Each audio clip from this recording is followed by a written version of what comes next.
তোমাকে দোষ দেই না, কারণ আমি জানি দোষ ছিল সময়ের, পরিস্থিতির, আর হয়তো নিজেরই। সব কিছু ঠিক থাকার পরেও কেন যেন সব এলোমেলো হয়ে গেল।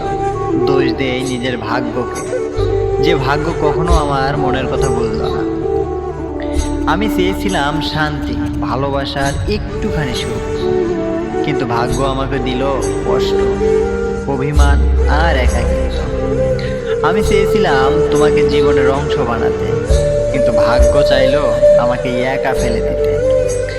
তোমার প্রতি আমার কোনো অভিযোগ নেই, কারণ আমি জানি ভালোবাসা জোর করে হয় না। কিন্তু কষ্ট হয় এই ভেবে, যদি ভাগ্য একটু সহায় হতো তাহলে হয়তো আমাদের গল্পটা অন্যরকম হতো। আজও নিজেকে প্রতিদিন প্রশ্ন করি, কিন্তু কোনো উত্তর পাই না।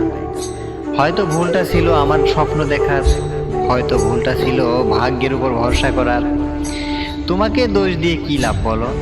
কারণ ভালোবাসা ছিল সৎ, কিন্তু ভাগ্য ছিল নিষ্ঠুর।